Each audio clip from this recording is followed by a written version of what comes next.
Comment déstabiliser son interlocuteur? Comment déstabiliser une personne et avoir l'intelligence sociale et la capacité de pouvoir déstabiliser quelqu'un en conversation, en négociation et en persuasion, ou alors voire même en séduction. Et dans ce contexte d'entre-deux tours politique, je me devais les amis de vous faire une petite vidéo illustrée à la toute fin par deux scènes, une politique et une de films et séries, et qui vont vous permettre de découvrir comment déstabiliser quelqu'un. Salut à toi, futur leader, j'espère que tu vas bien mon ami, comme chaque vendredi, le café, le script juste ici, et puis ton humble serviteur qui te donne des conseils sur l'intelligence sociale, l'aisance relationnelle, la communication, sous toutes ses formes, séduction, négociation, management, leadership, conversation, prise de parole en public. Et on est parti dans cette nouvelle vidéo avec un petit constat d'introduction.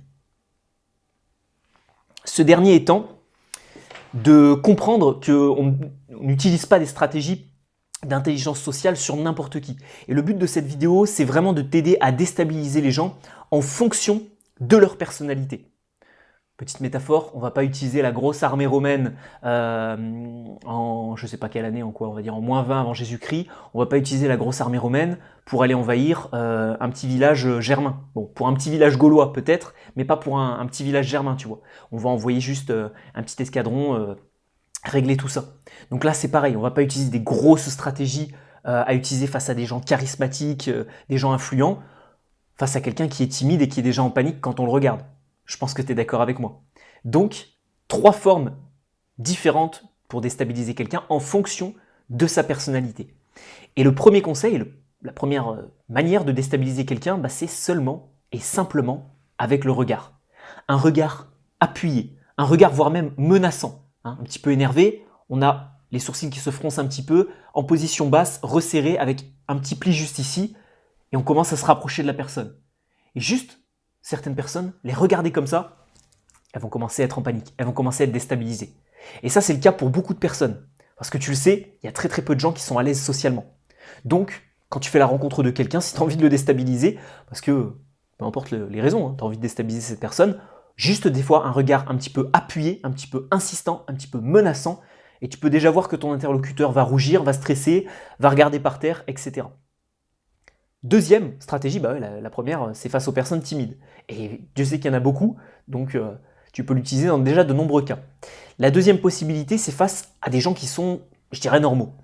C'est pas des gens timides, mais c'est pas non plus des gens très charismatiques. Ce sont des gens normaux, assez à l'aise socialement pour pas non plus être en panique face à un regard, mais pas non plus ultra charismatiques. Face à ces personnes-là, tu peux utiliser la menace ou le chantage. Et là, je citerai une bonne réplique de film. Tu sais peut-être pas qui on est, mais nous, on sait qui tu es. Donc là, c'est des stratégies de chantage, de négociation, d'influence, de menace, que ce soit physique ou psychologique, que tu vas pouvoir utiliser. Alors, dans cette courte vidéo, je ne vais pas te donner des stratégies pour menacer quelqu'un, je ne vais pas te donner des stratégies pour réussir à faire du chantage efficacement. Ça, c'est des stratégies que tu peux retrouver sur des bouquins Influence et manipulation de Robert Cialdini, sur des livres notamment comme Persuasion aussi de Robert Cialdini.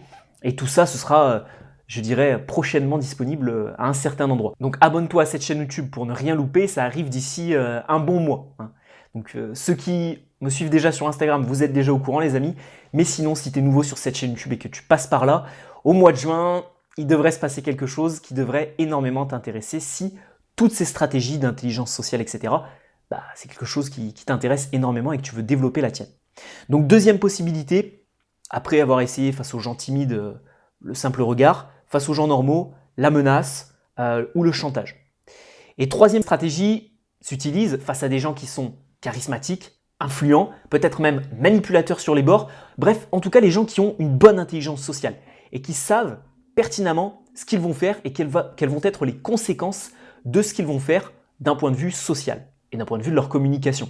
Donc là, c'est par exemple face à des profils de commerciaux, de vendeurs, d'entrepreneurs, etc. Toutes ces personnes-là, peut-être de très hauts managers d'ailleurs, ou toutes ces personnes-là qui justement vont avoir une bonne aura et vont avoir une bonne intelligence sociale. Face à ces personnes-là, la stratégie à utiliser pour les déstabiliser, je te la donne dans un instant, mais juste avant, n'oublie pas, tu rêves de pouvoir mieux t'exprimer avec les autres ? Mon ami, ça fait 4 ans que j'aide les personnes là-dessus et je peux t'aider. Mais avant ça, quel est le nom de ce programme qui justement est best-seller et qui t'aide sur ta rhétorique et ta prise de parole? Eh oui, c'est Speaker Evolution et je vais t'expliquer qu'est-ce que contient ce programme phare. Dans un premier module, on voit les bases de la communication. Ensuite, on se spécialise sur la prise de parole en public.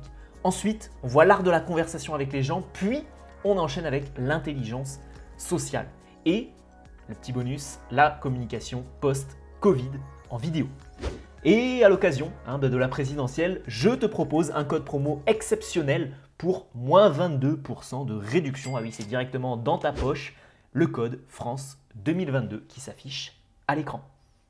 Alors la troisième stratégie, ça va être de réussir à bloquer, à esquiver, à parer en tout cas chaque coup que cette personne va pouvoir avoir envers toi. Ce qui signifie que tu vas devoir essayer un maximum d'éviter de te faire déstabiliser par cette personne-là. Honnêtement, face à quelqu'un qui est charismatique et qui a un bon niveau d'intelligence sociale, il n'y a pas vraiment de stratégie pour réussir à le déstabiliser. Ceci dit, je t'ai promis 2 extraits à la fin de cette vidéo et tu verras que c'est face à une personnalité politique et aussi face à quelqu'un de très charismatique dans une série. Et que c'est une stratégie bonus qui peut être utilisée face à n'importe qui et qui est d'ailleurs un petit peu fourbe. Mais très sincèrement, face aux gens qui sont charismatiques, face aux gens qui sont influents, qui ont une bonne intelligence sociale, manipulateurs, bons négociateurs, personne qui a beaucoup de leadership et de charisme, tu vas avoir du mal à déstabiliser cette personne-là. Cette personne-là, elle a un haut niveau de confiance en elle. Cette personne-là, elle a l'habitude des petits jeux de pouvoir, des petits jeux sociaux, etc. Je pense que c'est assez compliqué, honnêtement, de déstabiliser ces personnes-là. C'est peut-être possible de les coincer, c'est peut-être possible de ceci, cela, mais les déstabiliser vraiment, de faire en sorte que cette personne-là soit en panique, à part une menace vraiment très violente, je vois pas vraiment comment tu pourrais la déstabiliser. Donc le but, face à cette personne-là, ce qui va peut-être la faire tilter un petit peu, c'est de parer et d'esquiver tous ses coups. Tu vas éviter de montrer tes émotions. Tu vas éviter de rentrer dans son jeu. Quand la personne essaye de dévier la conversation sur quelque chose, tu vas éviter de rentrer tout simplement dans son jeu et de faire ce qu'elle attend de toi. Tu vas éviter aussi de répondre trop rapidement. Parce que forcément, si tu n'analyses pas un petit peu ce que tu vas dire, si tu n'as pas un petit coup d'avance sur ce que tu vas dire, tu vas répondre du tac au tac. Et si cette personne-là est très à l'aise socialement, elle va parler vite, elle va t'entraîner, elle va peut-être te toucher, etc. Enfin, il va vraiment y avoir toute cette dynamique sociale qui va s'instaurer. Et puis alors là, elle va lire en toi comme dans un livre ouvert. Donc, tu ralentis aussi la cadence. Et puis, tu vas essayer, c'est la dernière chose, de ne pas succomber aux ultimatums et aux menaces que cette dernière peut procurer envers toi. Donc, voici les différents conseils pour les personnes timides, pour les personnes normales, je dirais, même si j'aime pas vraiment ce terme, et pour les gens qui sont assez charismatiques. Maintenant, je sais que vous l'attendez. C'est pour le watch time, les amis. Bah oui, mais j'essaye de développer cette chaîne YouTube. Ne m'en voulez pas, je donne les meilleurs conseils à la toute fin. Alors pour les petits malins qui seraient allés directement à la fin, sachez qu'il y a un super conseil à 5 minutes. Mais sinon, eh bien la meilleure stratégie, je vais te mettre les 2 extraits de films. Là, j'espère que ça ne coupera pas la monétisation de la vidéo, même si je ne gagne pas beaucoup. Ça fait quand même toujours plaisir d'avoir des vidéos qui sont monétisées, surtout si celle-ci est bien référencée. Donc je vais te mettre la première scène maintenant. C'est-à-dire dans votre histoire personnelle et familiale, il y a quelque chose qui peut aussi expliquer cette mue. On me dit par exemple qu'on ne peut pas comprendre Éric Zemmour si on ne comprend pas la relation qu'il a eue avec sa mère. Est-ce que c'est vrai? Parce que je crois que le divan, c'est pas votre truc. Non, mais essayez de répondre le plus franchement possible. Est-ce que c'est vrai? C'est plus que vrai. C'est plus que vrai. Je suis effectivement, je dirais, un produit très proustien d'un amour immodéré entre ma mère et moi. Ouais. Je n'ai pas à le cacher. J'ai aimé ma mère follement et elle m'a aimé follement. Et vous savez, ça explique beaucoup de choses. Vous avez raison. Philippe Roth avait cette phrase magnifique celui qui a été aimé par sa mère est un conquistador. Donc, elle n'est plus de ce monde. Non, elle n'est plus de ce monde. Et c'est elle qui m'a transmis d'abord l'exigence. Ouais. Je raconte que quand je n'étais pas premier de la classe, elle me traitait de Poulidor. Vous allez encore dire que personne ne connaît plus Poulidor, c'est comme la 7e. Ah, quand même, si, Numéro 2 sur le France. Voilà. L'éternel numéro 2. Voilà. Et surtout, je vais vous dire, elle m'a transmis un amour fou, et mon père aussi d'ailleurs, je ne raconte pas si vous voulez, un amour fou de la France. Et la deuxième scène avec Harvey Specter. Should have stayed there. Look at that, finishing each other's sentences. How cute. No wonder you won't throw him under the bus. Good for you, Harvey. I mean, you're throwing her under the bus. Watch yourself, Tanner. Oh, what's the matter, Harv? Did I offend your delicate sensibilities? You want to take your ball and go home? I'm gonna take my ball and shove it here. Of course. Your coiffed hair, your pretty nails. See, she's the man, and you're the girl. You know, it's funny. I would have thought she'd prefer someone. This deposition is over. Oh, was Mommy going to take you home now? Wait. That's it. You got a thing for Mommy. And now it all makes sense. Because I actually looked into your Mommy. And it turns out that the whole time you were home with Daddy, Mommy was out banging. Et ce qui est intéressant dans ces deux scènes, c'est qu'on va jouer sur le pathos, on va jouer sur l'émotionnel, face à deux personnalités charismatiques, face à deux personnalités qu'on a envie de déstabiliser, on va jouer sur le pathos, sur l'émotionnel, sur des choses qui tiennent à cœur à cette personne-là. Donc Harvey Specter, on va lui dire « mais attends, c'est pas le rapport avec ta maman qui fait qu'aujourd'hui tu as telle ou telle personnalité ?» Et donc là forcément, si tu creuses un peu, si en plus tu connais les liens, ce qui pourrait rendre la personne instable émotionnellement, parce qu'il s'est passé des choses dans sa famille, etc. Là, c'est vraiment très très vicieux.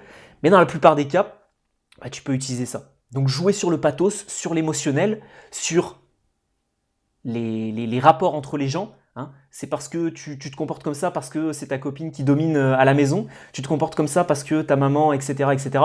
Là, forcément, ça va toucher l'émotionnel des gens. Et là, tu risques fortement de les déstabiliser. Donc c'est la dernière stratégie, la stratégie un petit peu fourbe de jouer sur le pathos et l'émotionnel qui fonctionne à quasiment tous les coups. Tu vas devoir avoir un mur en face de toi pour que la personne ne soit pas déstabilisée. À tous les coups, elle sera déstabilisée. Et c'est ce que tu cherches. Et donc, objectif atteint pour cette vidéo, YouTube. N'oublie pas mon ami, le petit coupon de réduction sur Speaker Evolution qui se termine très bientôt, hein, à l'occasion de la fin du second tour de la présidentielle. On se retrouve vendredi prochain. Vous voulez connaître, les amis, le sujet de la prochaine vidéo? Eh bien, c'est une vidéo sur le discernement. J'avais déjà expliqué qu'est-ce que le discernement dans une vidéo en début d'année.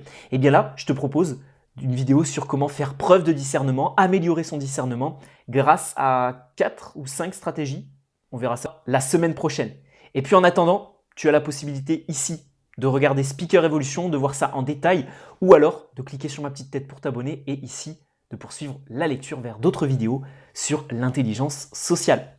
Merci à toutes et à tous d'être de plus en plus nombreux à me suivre sur cette chaîne YouTube, les amis. On approche bientôt les 20 000 abonnés. On essaiera de se faire un petit concours sur Instagram pour fêter tout ça. Je vous y attends nombreux et nombreuses et je vous dis à vendredi prochain, mes futurs leaders. Ciao, ciao.